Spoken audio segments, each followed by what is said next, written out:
క్రీస్తునందు ప్రియమైనటువంటి సంఘమా, మీకందరికీ ఈ సాయంకాల ఆరాధనకు ఆహ్వానం పలుకుతూ, దేవుని కృప వలన సాయం వేళలో ఈ రీతిగా మనము సమకూడగలుగుతూ ఉన్నాం.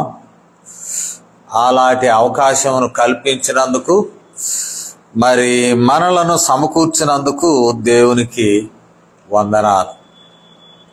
గత వారమంతా మరి కాకినాడ సమీపంలోనే కాలేరు అనేటువంటి ఒక గ్రామంలో మరి వాక్య పరిచర్య జరిగించడానికి దేవుడు సహాయం చేశాడు. రాత్రి వేళ 10 గంటలకు ఇల్లు చేరుకున్నాం. అక్కడ నుండి దేవుడు తోడై ఉండి ప్రత్యేకముగా వాతావరణం విషయంలో దేవుడు వెసులుబాటు ఇచ్చాడు. మేము బయలుదేరి రాగానే 1 గంట తర్వాత మరి వర్షము ప్రారంభమైనదని స్థానిక పాస్టర్ గారు చెప్పారు. అంటే దేవుడు గొప్పవాడు. మరి దేవుని యొక్క కృప మేరకు 4 దినములు మంచి వాతావరణంలో అక్కడ సంఘం యొక్క కూడికలు జరగగలిగినాయి. మరి ఈ దినం కూడా దేవుడు పగటి వేళ పరిచర్యలో వాడుకొని సాయం వేళకు మనము ఈ రీతిగా సమకూడే భాగ్యమును దేవుడు ప్రసాదించాడు. ఈ సాయం వేళ కూడిక మరి ఒక విధంగా చెప్పాలంటే ప్రతిష్టాత్మకమైనది. కారణం ఏంటంటే సాయం వేళ జరుగుతున్నటువంటి వాక్య పరిచర్యను మనం ఫేస్బుక్లో ఆన్లైన్ ఇస్తున్నాం, యూట్యూబ్లో కూడా.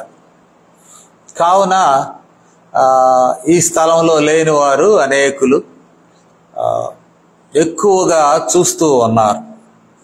నేను వెళ్తూ ఉన్నప్పుడు వారందరూ కూడా తెలియజేస్తూ ఉంటారు, మేము వింటున్నామండి మీ వాక్యము ఈ రీతిగా అని అన్ని మూలల నుండి నాకు సమాచారము వ్యక్తిగతముగా ఇస్తూ ఉన్నారు. దానిని బట్టి దేవునికి వందనొస్తున్నాయి అన్నారు. వారిలో ఎక్కువ కాపర్లు ఆలకిస్తున్నారు, సీనియర్ బిలీవర్స్ విశ్వాసులైన వారు ఆలకిస్తున్నారు. వాక్యాన్ని శోధించి అంటే వెదకి తెలుసుకొనాలి అని అపేక్షించే వారు కూడా ఆలకిస్తూ ఉన్నారు. వారికి మరి ఈ దినం ఆన్లైన్లో వందనాలు తెలియజేస్తూ ఉన్నారు. ఈ సాయం వేళలో ఒక క్లుప్త సందేశం, నాట్ వెరీ బిగ్ సర్మన్, క్లుప్త సందేశము నిమిత్తము ఏర్పరచుకున్న లేఖన భాగము ఇర్మియా గ్రంథము 8వ అధ్యాయము 18వ వచనం నుండి 22వ వచనం వరకు. ఈ కూడికల్లో తీసుకుంటున్నటువంటి వాక్య భాగము ఎక్కువగా ఇంటర్నేషనల్గా అంతర్జాతీయంగా బ్యాప్టిస్ట్ సంఘాల్లో చదవబడుతున్న వాక్య భాగాన్ని ఎంచుకుంటున్నారు. అంటే మన దేశంలో అని కాదు, అంతర్జాతీయంగా బ్యాప్టిస్ట్ సంఘాలు ఒక్కొక్క వారము ఒక్కొక్క వాక్య భాగాన్ని వాళ్ళు పబ్లిష్ చేస్తారు. దానినే అన్ని సంఘాల్లో వారు ధ్యానం చేస్తూ ఉంటారు. వాటిలో నుండి నేను వాక్య భాగాలను ఎంపిక చేసి మన ధ్యానం కొరకు తీసుకొస్తూ ఉన్నాను. ఈ దినమునకు ఇవ్వబడినటువంటి వాక్య భాగము ఇర్మియా గ్రంథము 8వ అధ్యాయము 18 నుండి 22వ వచనం. ఇర్మియా యొక్క జీవితము, పిలుపు, సమర్పణ గత ధ్యానముల్లో మనం చూసాం. ఇర్మియాను దేవుడు ఏర్పాటు చేసుకున్నాడు. అది ఇర్మియాకు తెలియజేశాడు. ఆయన యవనస్తుడయ్యాక, వయసు వచ్చాక ఇర్మియాకు తెలియజేసిన విషయం ఏంటంటే, నేను నిన్ను నీ తల్లి గర్భంలో రూపింపబడక పూర్వమే నేను ఎరిగి ఉన్నానయ్యా, నీవు మరి మీ తల్లి నిన్ను ప్రసవించక మునిపే నేను నిన్ను పిలిచి ఉన్నాను. There is no option for you. కుదరదు ప్రభువా, నేను వెళ్ళలేను ప్రభువా అనడానికి వీలు లేదు. నేను నిన్ను ఏర్పాటు చేసుకున్నాను కాబట్టి నీవు తప్పక పరిచర్యలోకి రావాల్సినదే. అంటే నో ఆప్షన్ ఎట్ ఆల్ అని దేవుడు ఇర్మియాకు తెలియజేశాడు. అది ఆయన గ్రంథంలోనే ఆయన వ్రాసి మనకు తెలియజేస్తూ ఉన్నాడు. అంటే ఇర్మియానే తన పిలుపు సమర్పణ గురించి మొదటి అధ్యాయంలోనే వివరించాడు. కావున ఇర్మియా దేవుని చేత ముందుగా నిర్ణయించి పిలువబడి ముందుగానే సమర్పణ కొరకు ఒత్తిడి చేసి సమర్పించుకొనిన తర్వాత ఇట్స్ ఏ క్రూషియల్ థింగ్, చాలా మరి ఒక విధమైనటువంటి సంఘర్షణతో కూడిన పరిచర్య. ఎందుకు ఈ మాట అంటున్నానంటే, ఒకటి ప్రవక్త దేవునితో సంబంధం కలిగినటువంటి వాడు. ప్రవక్త అనగా దేవుని ప్రవక్త అనగా దేవుని పలుకులను మానవులకు అందించేవాడు. ప్రవక్త అంటే జ్యోతిష్యం చెప్పువాడు కాదు.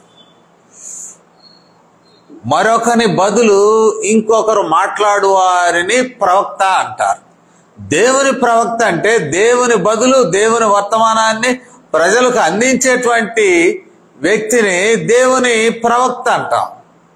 ఇప్పుడు దేవునితో ఇర్మియాకు మంచి సంబంధం ఉన్నది. ఇక రెండవది చూసినట్లయితే, నేను గతంలో కూడా చెప్పాను, ఇర్మియా యెరూషలేముకు చెందినటువంటి వాడు, యూదా ప్రజలు నివసించే ప్రాంతానికి చెందినటువంటి వాడు. ప్రజలతో కూడా మంచి సంబంధం ఉన్నది. ఆయనకున్నటువంటి అఫినిటీ ఎవరెవరితో, ఒకవైపు దేవునితో ఉన్నది, రెండో వైపు ప్రజలతో ఉన్నది. దేవుని దగ్గర వర్తమానం దొరుకుతుంది. నా ప్రజలతో ఇట్లా చెప్పుము అంటున్నాడు దేవుడు. అంటే దేవుడు కూడా నా ప్రజలు అంటున్నాడు. వాస్తవంగా ఆ ప్రజలు ఇర్మియా ప్రజలు కూడా. ఎందుకంటే ఇర్మియా ఆ ప్రజల్లో నుండి వచ్చినటువంటి వాడే. దేవుని మాటలు దేవుని ప్రజలు మరియు తన ప్రజలైనటువంటి మనుషులతో చెప్పవలసి వస్తూ ఉన్నది. ఏమి చెప్పవలసి వస్తూ ఉన్నది? అది కఠినమైనటువంటి మాట. కఠిన శుభవార్త అందులో లేదు, కానీ కఠినమైనటువంటి మాట. ఇదిగో యూదా ప్రజలారా, లేకపోతే ఓవరాల్ 12 గోత్రాలు ఇశ్రాయేలు ప్రజలారా, 12 గోత్రాలు కలిపితే ఇశ్రాయేలు ప్రజలు, కేవలం దక్షిణ దేశం, ఇప్పుడు దక్షిణ దేశమే మిగిలి ఉంది. దక్షిణ దేశం వరకు 2 గోత్రములు యూదా ప్రజలుగా పిలువబడ్డారు. యూదా ప్రజలు సొంత ప్రజలు, వారికి ప్రకటించవలసినటువంటి మాట, దేవుని ఉగ్రత మీ మీదకు వచ్చుచున్నది. ఇది ఇక్కడ ఉన్నటువంటి సందేశం. ఇప్పుడు ఈ సందర్భంలో మరి ఇర్మియాకు చెప్పమని చెప్పుచున్నటువంటి ఆ సందేశం యొక్క మూలార్థం అదే. మీకు కీడు ఉన్నది, అన్యజనులు మీ మీదికి దాడి చేస్తారు, మిమ్మల్ని కొనిపోతారు, మీకు దుఃఖ దినములు, చెరలోకి వెళ్ళిపోతారు. సొంత ప్రజలకు కీడు ఉన్నదని ప్రకటించడం ఇర్మియాకు బాధగా ఉంది. దేవుని మాట తప్పిపోయేటట్లు లేదు. దేవుడు, గాడ్ హ్యాస్ డిసైడెడ్, దేవుడు నిర్ణయం తీసుకున్నాడు. ఏమి నిర్ణయం తీసుకున్నాడు? ఇదిగో తన ప్రజలకు, తన ప్రజలైన యూదా ప్రజలకు లేక ఇశ్రాయేలు వారికి కీడు రప్పించబోచున్నాను అని ప్రకటింప చేయుచూనే ఉన్నాడు. ఇది కీలకమైనటువంటి విషయం. ఇది ప్రకటింపబడుచూనే ఉన్నది, ప్రకటిస్తూ ఉన్నాడు. Now his identity also goes with the community, the people. తాను ఈ ప్రజలకు చెందినవాడు, వాళ్ళలో మనిషి, ఆయనకి సంబంధించిన ప్రజలు ఉన్నారు. సొంత ఇంటిలో రక్త సంబంధికులకి మీరు నాశనం అవుతారు త్వరగా అని చెప్పాలంటే బాధాకరం. ఒకటి, వాళ్ళు కోప్పడతారు, ఏమరా మావాడు అయ్యుండి మా నాశనం పలుకులు నీవు పలుకుతున్నావు, మేము నాశనం కావాలని నువ్వు కోరుచున్నావా అని వారు తిరగబడవచ్చు, కోప్పడవచ్చు. నా వాళ్ళంతా నశిస్తున్నారే ప్రభువా, వీరంతా నా వాళ్ళు కదా అని ఇర్మియాకు మనసు కష్టం కూడా ఉండవచ్చు. ఇర్మియా అందుకనే విలాప ప్రవక్తగా మనం చూస్తాం అంటారు. విలాప ప్రవక్త. ఎందుకు విలాపం? దేవుడేమో శాపోక్తులు చెప్పమంటున్నాడు. ఈ శాపోక్తులు ఎవరికి చెప్పాలంటే సొంత ఇంటి వారికి చెప్పాలి. ఇది ఒక డైలమా. అందుకనే మరి దైవజనుడైనటువంటి ఇర్మియా, ప్రవక్త అయిన ఇర్మియా అంటున్నాడు, నా గుండె నా లోపల సొమ్మసిల్లు చున్నది. నా గుండె మై హార్ట్ ఇన్ మీ, నాలో ఉన్న నా హృదయము సొమ్మసిల్లుచున్నది. ఏం చేయాల? ఆయనేమో హైయర్ అథారిటీ, పో చెప్పు అంటున్నాడు. ఆయన కూడా నా దేవుడే, నన్ను పిలిచిన వాడే, నా దేవునికి చెందినటువంటి వాడను.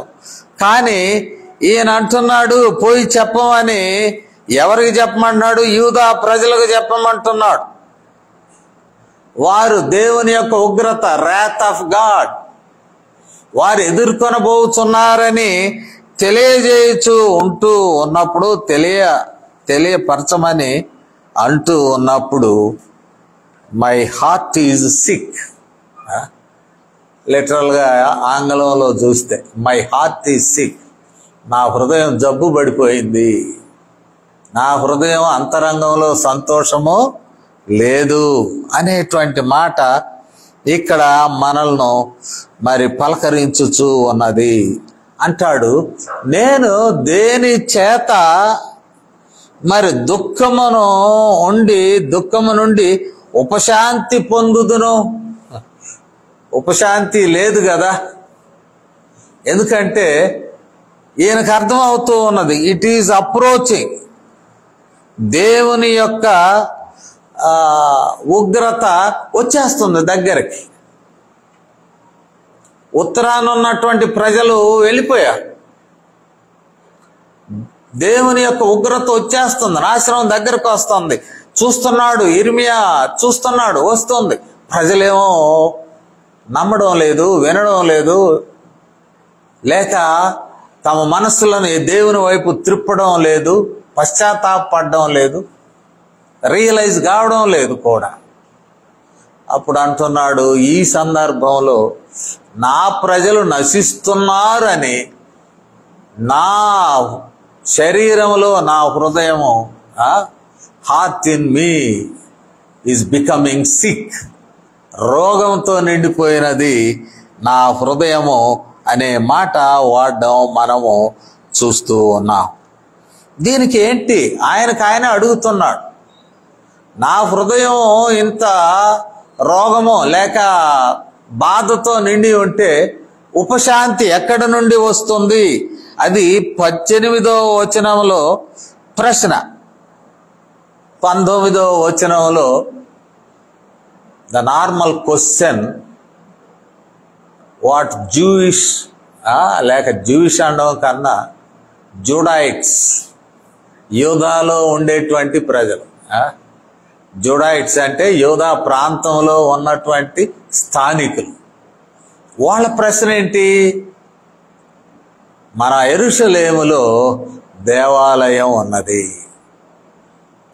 ఆ దేవాలయములో యెహోవా దేవుడు ఉన్నాడు, ఇక మనకి తిరుగులేదు. సో అది వాళ్ళ యొక్క స్థిరమైన నమ్మిక. ఉత్తర దేశము 10 గోత్రాల వాళ్ళకి దేవాలయం లేదు. 10 గోత్రాల వైపు అది ఉత్తర దేశం, పాలస్తీనాలు. వారికి దేవాలయం లేదు కాబట్టి వారిలో దేవుడు లేడు, వాళ్ళు నశించారు, చెరకెళ్ళిపోయారు అశూరీయుల చేతిలో. మరి ఇక్కడ దేవాలయం ఉన్నది. దేవాలయం యెరూషలేములో ఉన్నది. ఈ యెరూషలేములో ఉన్న దేవాలయంలో దేవుడు ఉన్నాడు. దేవుడు ఉన్నాడు కాబట్టి మనకి ఇంకేమీ లేదు, ఇబ్బంది లేదు అని వీళ్ళు అనుకుంటున్నారు. That is their assumption. హెచ్చరికలను ఖాతరు చేయడం లేదు. We are in safe zone. దేవాలయం ఉన్నది. ఈ దేవాలయంలో దేవుడు ఉన్నాడు. ఈ దేవాలయ పట్టణం అని యెరూషలేము మన దగ్గర ఉన్నది. So nobody can conquer Jerusalem because there is God's temple. అది వాళ్ళ యొక్క నమ్మకం. చాలాసార్లు మనం కూడా అపార్థం చేసుకుంటూ ఉన్నాం. అంటే falsely understanding hour status in God. మనము దేవునితో సరిగా లేకపోయినా మనం క్రైస్తవం కాబట్టి, లేక మన ఇంట్లో బైబిల్ ఉన్నది కాబట్టి, ఆదివారం ఆరాధనకు వెళ్తున్నాం కాబట్టి, దేవునికి కానుకలు ఇస్తున్నాం కాబట్టి, దేవుని కొరకు చేయవలసిన విధులు మేము నిర్వహిస్తున్నాం కాబట్టి వీఆర్ సేఫ్. కానీ యూదాలో ఉంటున్న యూదా నివాసులు, యూదులు అనడం లేదు, యూదా నివాసులు, ద టెరిటరీ, సదరన్ కింగ్డమ్, వాళ్ళు అనుకుంటున్న మాట ఏమిటంటే ఇదే మాట అన్నమాట, మేము భద్రత కలిగి ఉంటాం. ఇర్మియాకి తెలిసిపోతుంది ఈ భద్రత లేదు, నో సెక్యూరిటీ. గుడి ఉన్నది కానీ లాభం లేదు, గుడిలో దేవుడు లేడు. ఇది చాలా బాధాకరమైన విషయం. గుడిలో దేవుడు లేడు. ఈ మధ్య జోకులు కూడా వస్తున్నాయి. ఒంగోలు జోకులు వస్తున్నాయి. దేవుడు అంటే భయం లేదంటారా మీకు? ఆడాడున్నాడు దేవుడు, ఎప్పుడో వెళ్ళిపోయాడు అంట. అంటే దేవాలయ పరిస్థితులను నేటి దినములు అంచనా వేస్తున్నారు, నాటి దినములు అంచనా వేయడం లేదు. వాళ్ళు అదొక ధైర్యంతో ఉంటుండగా ఇక్కడ ఇర్మియా అంటున్న మాట నెక్స్ట్ వర్స్లో మనకు అర్థం అవుతుంది. యెహోవా సీయోనులో లేకపోయేనా? సీయోను మా మధ్య ఉన్నది, గుడి మా మధ్య ఉన్నదని మేము హ్యాపీగా ఉంటే, యెహోవా సీయోనులో నువ్వు లేకుండా పోయావా? ఆమె రాజు ఆమెలో లేకపోయేనా? యెరూషలేము రాజధాని కూడా, it is also capital city for whole Israel. వాళ్ళు విడగొట్టుకున్నాక యూదా ప్రాంతానికి క్యాపిటల్ సిటీ యెరూషలేము. రాజులు కూడా రాజధానిగా యెరూషలేములో ఉన్నారు. కానీ రాజులు అర్థం చేసుకునేది ఏంటి? అసలు రాజు యెహోవా, ఆ రాజు నియామకం చేత ప్రజలను పాలించేటువంటి వారు దావీదు వగైరా వగైరా. కాబట్టి అసలు రాజు యెహోవా, ఆయనకు సైన్యములకు అధిపతి అయిన దేవుడని పేరు ఉన్నది. ఆయనే పరిపాలించుచున్నాడు. ఆయన ప్రజలం, ఆయన మేపు గొర్రెలము, ఆయన పరిపాలకుడు. ఇది యూదా ప్రాంతపు వారి యొక్క నమ్మకం. అయితే ఆ రాజు కూడా లేడు యెరూషలేము. రాజు ఉన్నాడు అనుకుంటున్నారు. ఏదో మానవ మాత్రం యోషియా ఉన్నాడు, ఆయన తర్వాత ఇంకొక ఆయన వచ్చాడు, ఆయన తర్వాత ఇంకొక వచ్చాడు, చివరికి అపజయం నొందినది. కాబట్టి ఇక్కడ చెప్పబడుతున్నటువంటి విషయం ఏమిటంటే, రాజు యెరూషలేములో యెహోవా రాజుగా ఉంటున్నాడంటే రాజు కూడా లేకపోయేనా? ఈ ఇర్మియా మాటలు చాలా అంటూ ఉన్నాడు. సీయోనులో లేకపోయాడా యెహోవా దేవుడు? ఆమె రాజు లేకపోయేనా? ఏంటి పరిస్థితి అని బహు దూర దేశంలో నుండి నా ప్రజలు రోదన శబ్దం వినబడుచున్నది. షాటర్డ్, చెదిరిపోయిన వారు ఉన్నారు. వాళ్ళు అంటున్నారు, సెక్యూర్డ్ కదా మన వాళ్ళు అక్కడ, దేవుని పట్టణం సియోనులో ఉన్నారు కదా, సియోను కేంద్రంగా, మరి యెరూషలేము కేంద్రంగా ఉంటున్నారు కదా, దే ఆర్ సెక్యూర్డ్ పర్సన్స్ అనుకుంటే వాళ్ళకే ఇబ్బంది వచ్చిందా? లేకపోయినా అందరూ అనుకుంటూ ఉన్నారు అని తెలియజేస్తూ మరి రోదన వినబడుచూ ఉన్నది. వారు ఏడుస్తున్నారు, అయ్యో మా ప్రజలు ఆడ భద్రంగా ఉన్నారు అనుకుంటే వాళ్ళు భద్రంగా లేరా? వాళ్ళు డేంజర్లో ఉన్నారా? వార్ జోన్లో ఉన్నారా? ఎస్, దేవుడు కీడు రప్పిస్తున్నాడు. ఆ కీడు యుద్ధం రూపంలో వస్తుంది. ఇర్మియాకు అర్థమైపోతుంది. ప్రజల మాటలు తెలియజేస్తున్నాడు.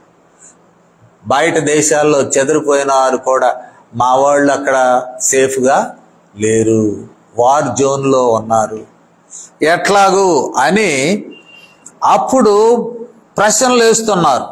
వారి విగ్రహముల చేతను అన్యమైన మాయా రూపముల చేతను నాకేల కోపము తెప్పించిరి. ఇది యెహోవా మాట. Dialogues are shifting from Jeremiah to God. ఇర్మియా నుండి దేవుని యొద్దకు మార్పు చెందినది. బాధ కలుగుతున్నది. దేవుని నివాసం యెరూషలేములో ఉన్నదనుకుంటే ఆ ధైర్యాన్ని గురించి ఒకసారి మనం చూద్దాం. కీర్తనల గ్రంథము 46వ కీర్తనలో ఉంటే వాళ్ళు అనుకున్న మాట ఏమిటంటే, దేవుడు నాకు ఆశ్రయము. 46వ కీర్తనలో మనం చూసినట్లయితే వాళ్ళ యొక్క నమ్మకం అంటున్నాడు, దేవుడు మనకు ఆశ్రయమును దుర్గమునై ఉన్నాడు, మాకు ఆపద లేదు. ఆ కీర్తన అంతా చూడండి. ఆ దేవుడే, ఆయనే. 9వ వచనం, భూ దిగంతముల వరకు యుద్ధములు మానుపువాడు, విల్లు విరుచువాడు, బల్యం తెగనరుకువాడు ఆయనే. యుద్ధ రథములను అగ్నితోను కాల్చివేయువాడు ఆయనే. We are safe. 46, 48 కూడా అట్లాగే ఉంటది. సర్వజనులారా ఆలకించండి అని చెప్తూ మరి 48, మన దేవుని పట్టణమందు ఆయన పరిశుద్ధ పర్వతమందు యెహోవా గొప్పవాడును బహుకీర్తనీయుడునై ఉన్నాడు. మన దేవుని పట్టణం యెరూషలేములో ఉన్నాడు. ఆయన పర్వతం దేవాలయంలో ఉన్నాడు. ఈ కాన్సెప్ట్ ఇట్ వాజ్ ప్రివైలింగ్. 99 కూడా ఎప్పుడన్నా చూడండి. అట్లాగనే మరి జెఫన్యా కూడా, ప్రవక్తల్లో ఉన్న జెఫన్యా 3వ అధ్యాయం చూడండి. జెఫన్యా గ్రంథము 3వ అధ్యాయం. జెఫన్యా 773, 774 పేజీలో దొరుకుతుంది ఈ పుస్తకం. 3వ అధ్యాయము 15వ వచనం ఒకసారి చూద్దాం. 3:15లో చూస్తే, తాను మీకు విధించిన శిక్షను యెహోవా కొట్టివేసి ఉన్నాడు, మీ శత్రువులను ఆయన వెలగొట్టి ఉన్నాడు. ఇశ్రాయేలుకు రాజైన యెహోవా మీ మధ్య ఉన్నాడు, ఇక మీదట మీకు అపాయము సంభవించదు. ఇది అజంప్షన్. 17వ వచనం కూడా, నీ దేవుడైన యెహోవా నీ మధ్య ఉన్నాడు, శక్తివంతుడు, ఆయన మిమ్మల్ని రక్షించును. ఆయన బహు ఆనందంతో నీ యందు సంతోషించును. చాలు. ఈ అజంప్షన్ ఉన్న టైంలో ఇర్మియా, అరే మీరు పొరపడుతున్నారు అబ్బాయి. కొంతమంది ప్రవక్తలు కూడా తొందరపడి అంటూ ఉన్నారు, ఏం పర్వాలేదయ్యా, దేవుడు మిమ్మల్ని మిక్కిలిగా ఆశీర్వదిస్తున్నాడు. ఇది ప్రవక్తల విషయంలో కూడా ఫాల్స్ ప్రాఫిట్స్ అంట. They create falls hopes. వాస్తవం చెప్పకుండా తప్పుడు విషయాలను బోధిస్తూ ఉంటారు. మా గ్రామంలో ఒకడు పాతకాలంలో, మా చిన్నతనంలో ఒక ముద్దోడి దగ్గరికి వెళ్ళి, ఏమో నాకు ఈత నేర్పు అన్నాడంట.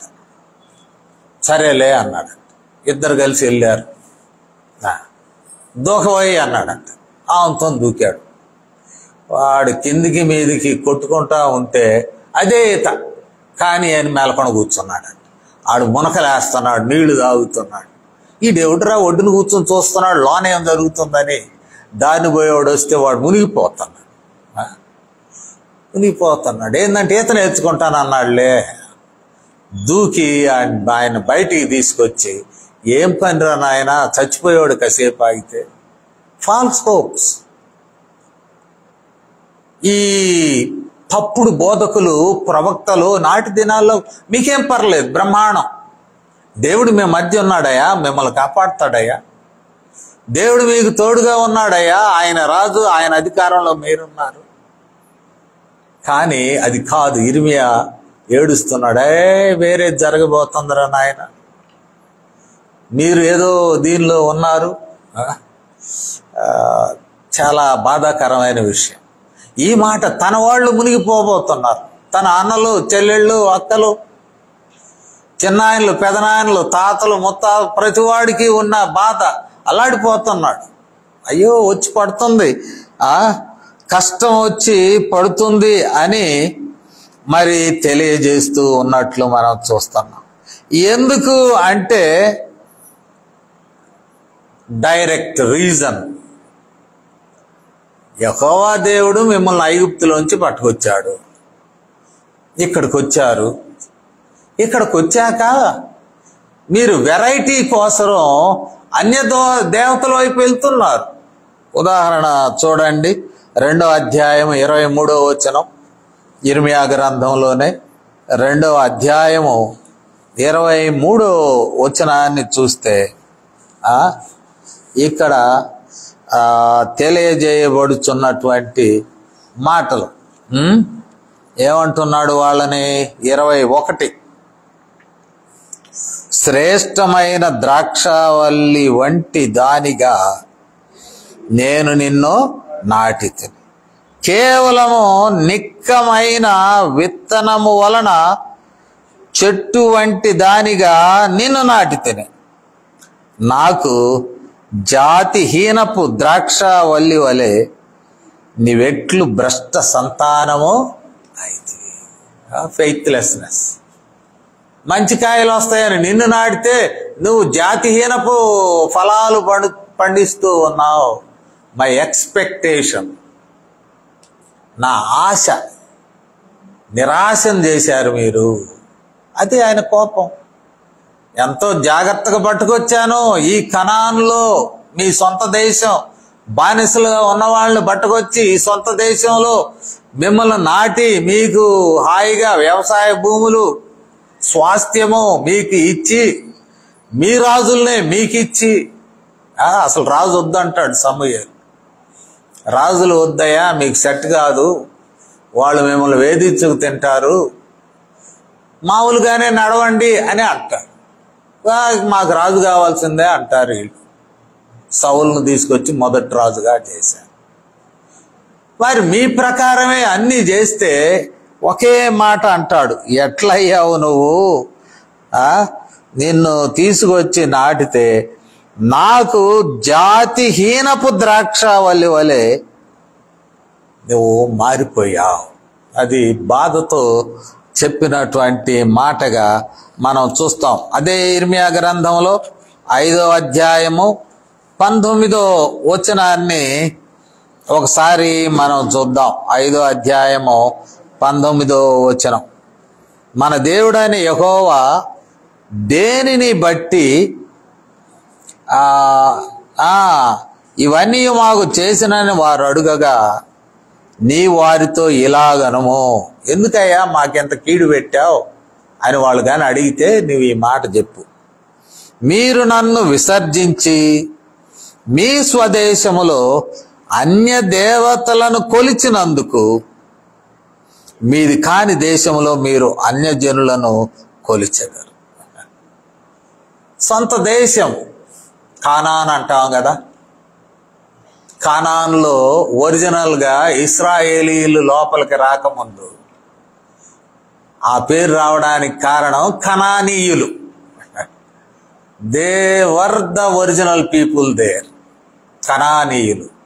కనానీయులకు భయంకరమైనటువంటి విగ్రహారాధన ఉన్నది, సాధారణంగా లేదు. వాడు చెట్టును కొలుస్తాడు, పుట్టను కొలుస్తాడు, రాయిని కొలుస్తాడు, రప్పను కొలుస్తాడు.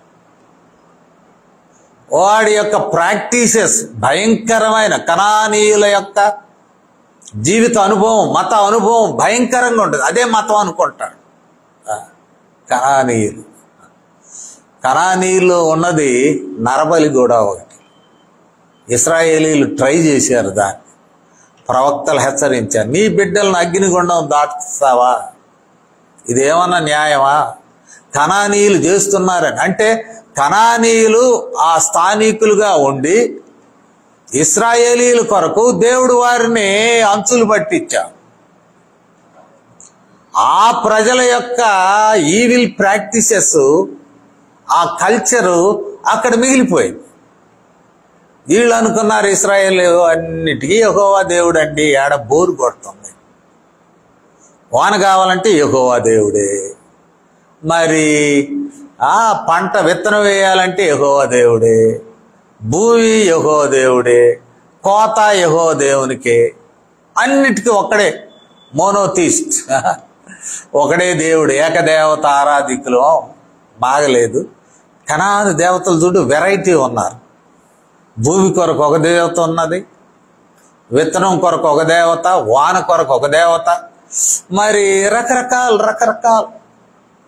భారతదేశంలో కూడా మరి ఎన్నో కోట్లు అంటారు వీళ్ళు.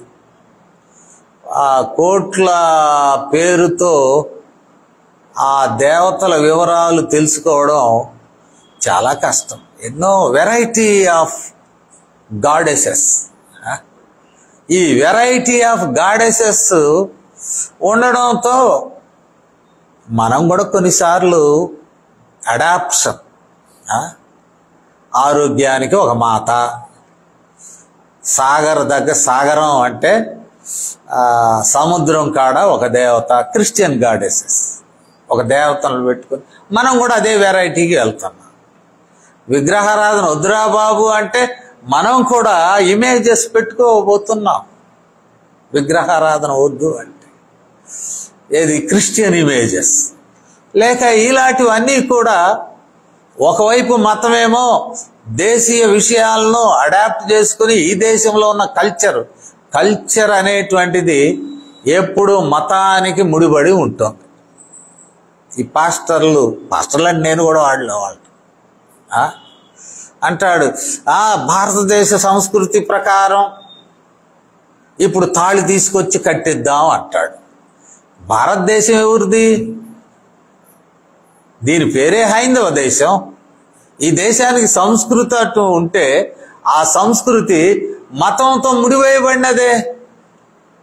ఈ దేశ సంస్కృతి అన్నామంటే దానిలో కొన్ని ఏ సంస్కృతి అది కూడా కన్ఫ్యూజన్, సేవకులకు కన్ఫ్యూజన్, విశ్వాసులకి కన్ఫ్యూజన్ కదా. హైందువులు అంటే ఎట్లా హైందువులు అవుతారు? నీకు ఆ మతాలతో ప్రమేయమే లేదు. ఆ దేవుళ్ళ గుడుల్లోకి రానియరు. ఈ నాది అంటాడు. అది ఎట్లా వద్దు? 7 మతాలు వేరే ఉన్నాయి వాస్తవంగా. ఊరి చివర ఉంటాయి ఆ గుళ్ళన్నీ, స్త్రీమూర్తుల గుళ్ళు. అక్కడ నాన్ వెజ్ వర్షిప్ జరుగుతుంది. నాన్ వెజ్ బాగా అవి ఇవి నరికి కమ్మగా వండుకుని తిని తాగి ఎగురుతూ ఉంటారు. It is different culture. ఏ కల్చర్ని మనం తీసుకుంటున్నాం? మంద కాదు స్వామి. దట్ ఈజ్ ఆల్సో దళిత క్రైస్తవులు అంటే you are adapting a foreign culture in the name of local culture. అది నీది కాదు, అన్యులు వాళ్ళు. నిన్న ఆడకి రానివ్వరు, ఆ గుళ్ళోకి రానివ్వరు. ఆ గుళ్ళో వ్యవహారంగా అక్కడ జరిగేది కాదు. ఆ పూజారి వచ్చి నీ పెళ్లి చేయడం, రావడానికి లేదు, అసహించుకుంటాడు. ఇవన్నీ ఉన్నాయి. There are various things and we're adapting all these things who will educate? క్రైస్తవ సమాజాన్ని ఎవరు మరి వారికి నేర్పిస్తారు? మిషనరీలు నేర్పించారా? They came from a western culture. వాళ్ళు కూడా ఒక కల్చర్లో ఇరుక్కుపోయి ఉన్నారు. అదే తీసుకొచ్చి ఇక్కడ నేర్పించారు. They don't know about to create a culture for Indian Christians. భారతదేశ క్రైస్తవులకు ప్రత్యేకమైన సంస్కృతిని వారు అందించలేకపోయారు. ఎందుకంటే they are foreigners. They left that work to the local priests. స్థానికులకు అప్పచెప్పారు. మీరే చూసుకోండి మీ సంఘాలని, ఏదో ఒకటి చెప్పండి. వీళ్ళకి అయోమయం, వీళ్ళకి అయోమయం. ఇవి చాలా క్లిష్టమైనటువంటి విషయం. అందుకని అరే ఇశ్రాయేలీలు లేక యూదా ప్రాంతం వారు ఏంటి కనానీయుల దేవతలను వాళ్ళ అలవాట్లు తెచ్చుకున్నారా? మనం కూడా ఆలోచిస్తే కొన్నిసార్లు అయ్యా జ్ఞాపకార్థ కూటం కావాలి, మా ఇంట్లో ఒకరు ప్రభు దగ్గరికి వెళ్ళారు. సరేనయ్యా, నాకు పలానా తేదీ బాగుంటుంది, మీకు బాగుంటుంది. ఓ అది 8వ రోజు అవుతుందండి, మనకి 7 కావాలి. సరే 6 రోజులకు పెట్టుకోం. లేదు లేదు సార్ 11వ రోజు పెడదాం. వై? పాస్టర్ గారు అట్టగే అంటారు. అలాగా, సరేనండి. కొన్నిసార్లు పెళ్లి కుదర్చడానికి పాస్టర్లో వెళ్తాం. పెళ్లి కుదిర్చినప్పుడు పాస్టర్ గారు కొంచెం మంచి రోజు చూడండి అంటాడు. ఏది మంచి రోజు? మాకేమో తెలియదయ్యా, ఈ వర్జాలు తిథులు నక్షత్రాలు ఈ బైబిల్లో లేవు, మేము ఎక్కడ తెచ్చి చెప్ప. అదేంది పాస్టర్ గారికి తెలియదా వర్జాలు తిథులు? ఎట్ట పాస్టర్ అయ్యావండి అన్నాడు ఒక ఆయన. ఓరే ఇది చాలా ఇబ్బంది పెట్టేటువంటిది. Knowingly we're also slipping.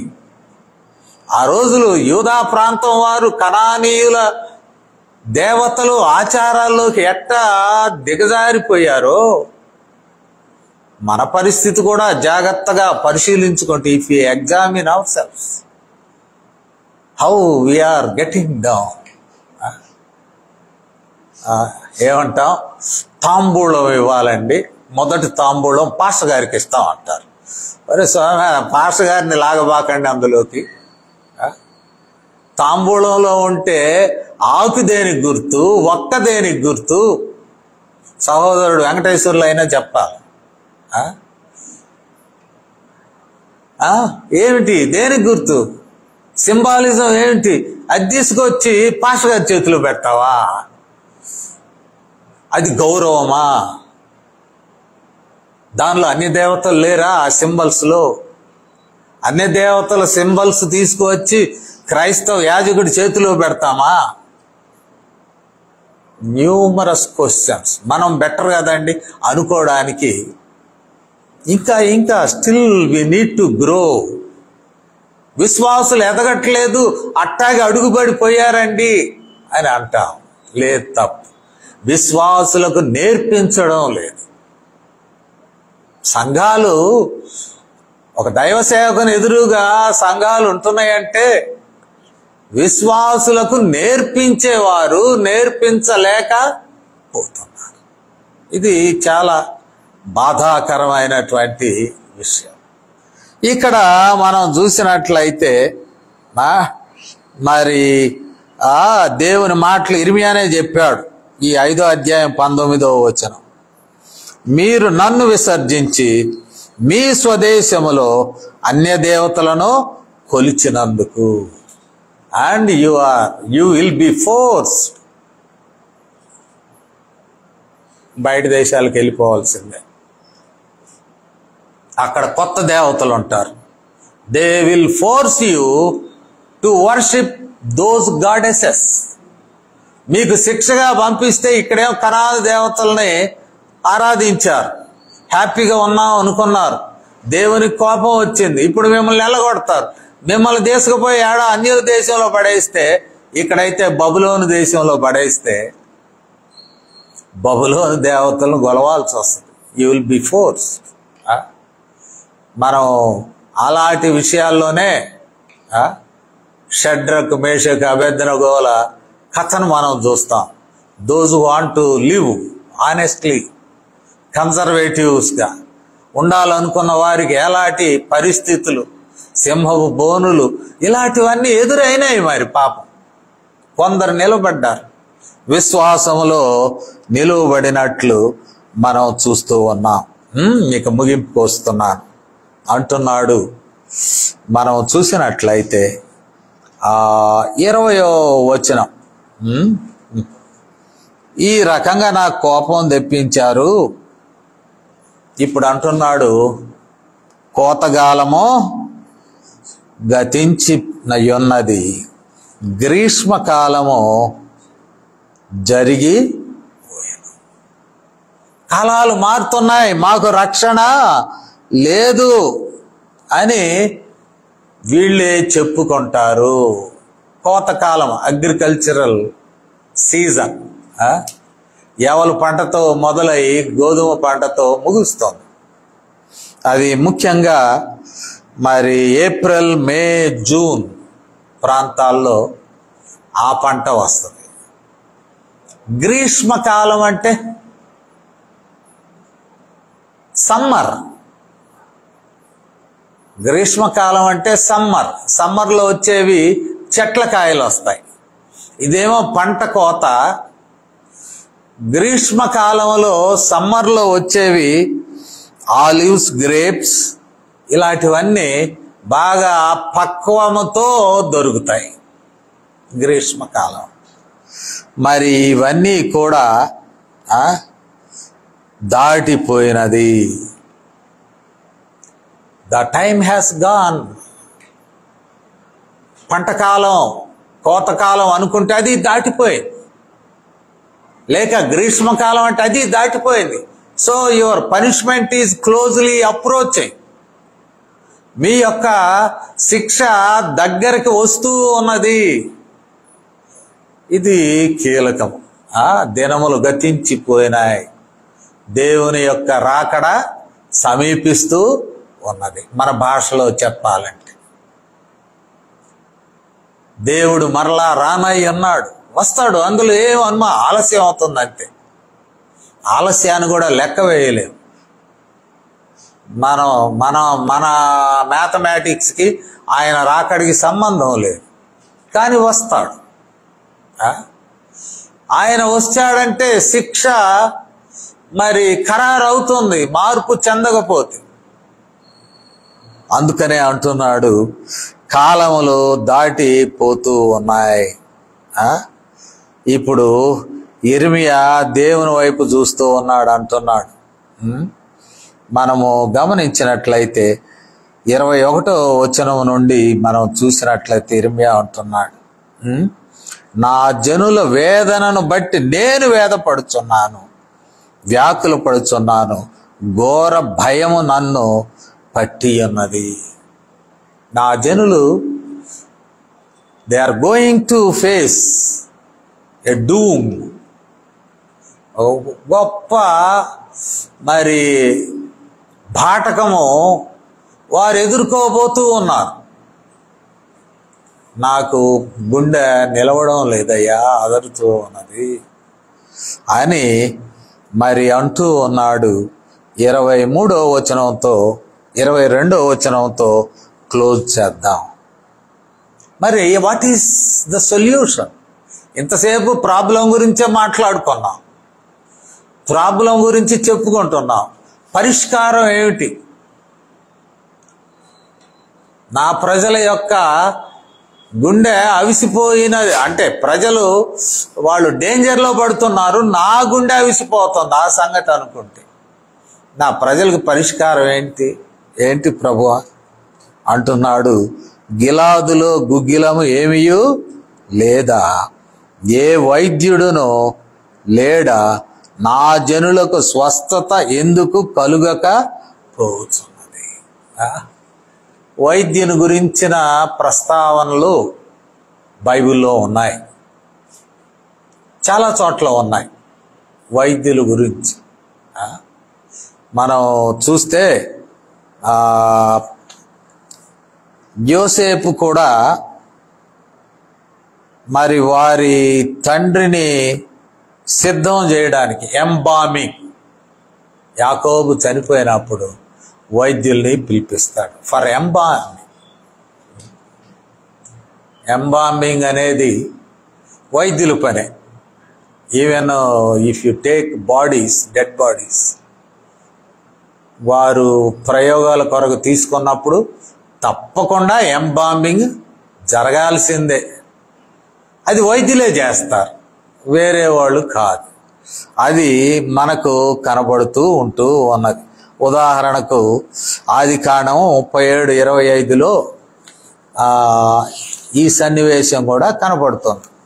37:25లో చూస్తే ఇక్కడ గుగ్గిలాని గురించి ఉన్నది. క్షమించండి, ఇక్కడ గుగ్గిలమును గురించి ఉన్నది. కానీ ఎంబామింగ్ గురించి కూడా మనకు కనపడతాయి. ఫిజిషియన్ కొరకు వారు మాట్లాడుతూ ఉంటారు. ఫిజిషియన్ ఉన్నాడా? 50వ అధ్యాయం చూడండి, ఆదికాండము 50వ అధ్యాయము 2వ వచనం. 50వ అధ్యాయము 2వ వచనం. తరువాత యోసేపు సుగంధ ద్రవ్యముతో తన తండ్రి శవమును సిద్ధపరచవలనని తన దాసులైన వైద్యులకు ఆజ్ఞాపించారు. దాసులు అంటే కోర్టు డాక్టర్స్. డాక్టర్లు వాళ్ళ ఆస్థానంలో ఉంటారు. ఇప్పుడు కూడా అంతే కదా. ముఖ్యమంత్రి గారు వస్తూ ఉంటే ఒక అంబులెన్స్, పోలీస్ అంబులెన్స్ వెళ్తుంది, కానీ వెనుకిడితే డాక్టర్ గారి వెహికల్ అంబులెన్స్ ఉండాలి. పైలట్, సెక్యూరిటీ వాళ్ళు ఎట్టుంటారో ఒక అంబులెన్స్ అఫీషియల్గా పంపిస్తారు. వాళ్ళు ప్రభుత్వానికి చెందినటువంటి వాళ్ళు. అంటే ప్రభుత్వానికి చెందినటువంటి ఐగుప్తులో వైద్యులకు అప్పచెప్తాడు. So there were physicians even in the Old Testament. మనము తెలుసుకొనవచ్చు, పాత నిబంధనలో ఫిజిషియన్స్ కూడా. మరి పౌలు కూడా గుర్తిస్తాడు. పౌలుకి అనుచరుడు లూకా. కొలసీ పత్రిక చూడండి, కొలసీ 4:14. కొలసీ 4:14 చూద్దాం.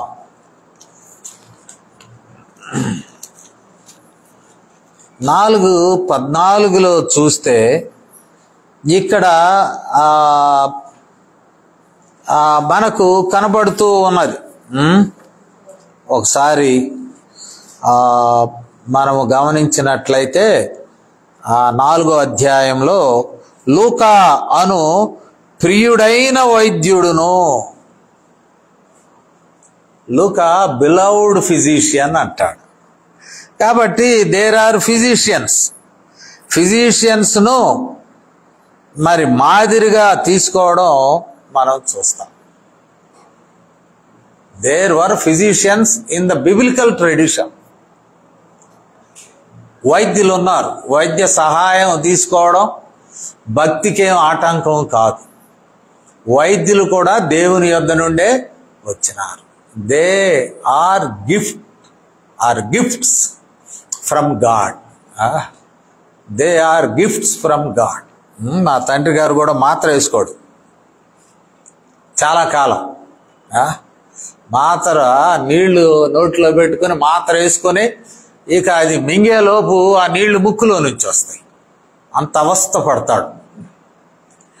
మరణించే సమయానికి 7-8 మాత్రలు మింగాడు వృద్ధాప్యం. So medicines and physicians are gifts from God. అది ఒక న్యాచురల్ ప్రాసెస్లో దేవుడు ఇచ్చినటువంటి వనరులు మెడిసిన్స్ అండ్ ఫిజిషియన్స్. ఇక్కడ మెడిసిన్ అండ్ ఫిజిషియన్ గురించి మాట్లాడుతున్నాడు.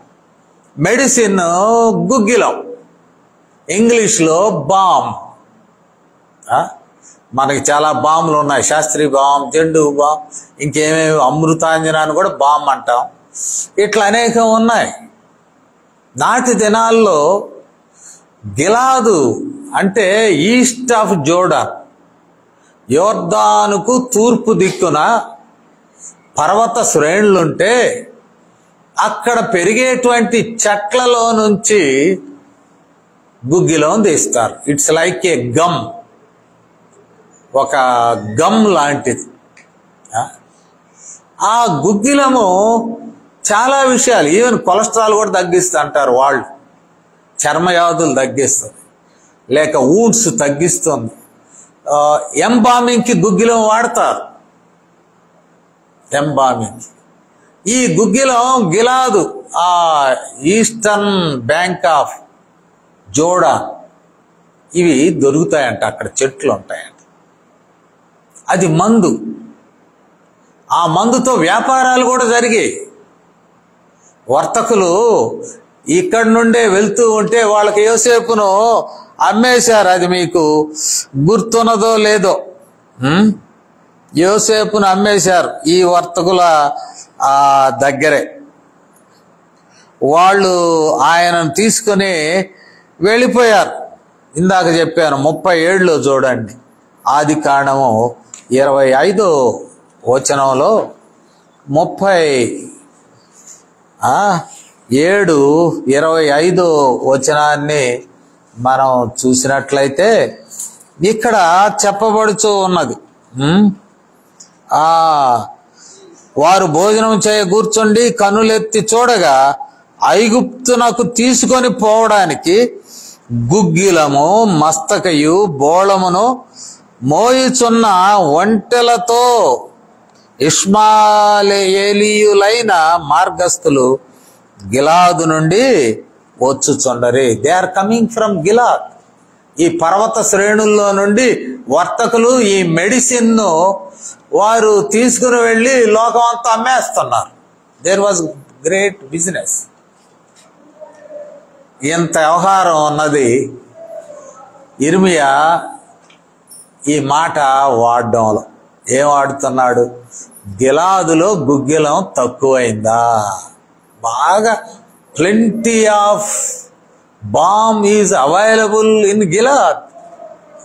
అక్కడ నుండే ప్రొడ్యూస్ అవుతుంది. అక్కడేమైనా కొదువైందా? రెండవది, ఈ మందు వాడే వైద్యుడు కూడా అవసరంగా. అంటే మనకు అలవాటు, మెడికల్ షాప్లోకి వెళ్ళి జ్వరం బిళ్ళ ఒకటి అయ్యా, జలుబు బిళ్ళ ఒకటి అయ్యా అని అడిగి తీసుకుంటూ ఉంటాం. కానీ ఫిజిషియన్ ఇచ్చేటువంటి మందు ఖచ్చితంగా సెట్ అయ్యే మందు ఇస్తాడు.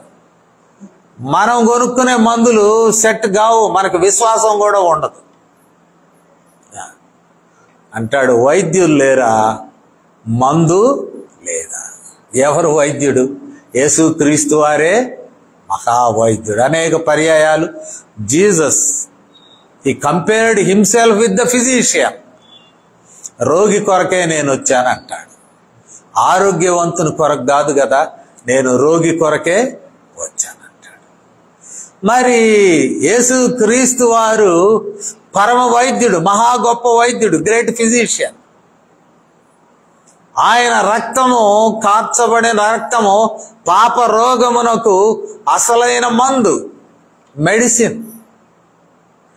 ఈ ప్రజలు ఎందుకు వెళ్ళడం లేదు దేవుని యొద్దకు? అది ఇర్మియా విషయం. Great physician is available, medicine is available. మన యొక్క విషయంలో మహావైద్యుడైన యేసుక్రీస్తు మనకు అందుబాటులో ఉన్నాడు. కీడును తప్పించుకోవడానికి పరిష్కారం అన్నది. ఊరికనే సమస్త జనులారా రండి రండి యేసుని నమ్మండి, వీళ్ళు కన్వర్షన్ చేస్తున్నా లేదు. ఈ సొల్యూషన్ ఫర్ యువర్ ప్రాబ్లం, పాపం అనే సమస్యకు పరిష్కారం. జీవితంలో మరి ప్రభు సన్నిధానానికి వచ్చి ఇర్మియా కూడా అదే వేదన. గిలాదులో గుగ్గిలం లేదా వాయి? ఎందుకు లేదు? There is plenty of blood. మరింగా కాచారు. యేసు ప్రభువారే నిజమైనటువంటి వైద్యుడు. అక్కడకు వచ్చి రాబోవు విపత్తును, ఆ విపత్తు మన వైద్యుడైన యెహోవా దేవుడు, కుమారుడైన క్రీస్తు, దైవ ఆత్మ అయిన పరిశుద్ధాత్ముడు, త్రియేక దేవుని మా ముందు ఉంచినందుకు వందనాలు. మేము మా ప్రభువా సమస్యలో పడకముందే నాటి దినముల్లో యూదా ప్రాంతపోయినారు, పెడచెవి పట్టినారు తండ్రి. రక్తములో కడుక్కొని మేము విడుదల పొందుటకు సహాయం దయచేయమని, మీ కృపలతో మమ్మల్ని నింపమని, ఈ వాక్యం మా హృదయంలో ఫలింప చేయమని క్రీస్తు వారి నామములో విన్నపాలను వేడుకొంచున్నాం తండ్రి. ఆమేన్.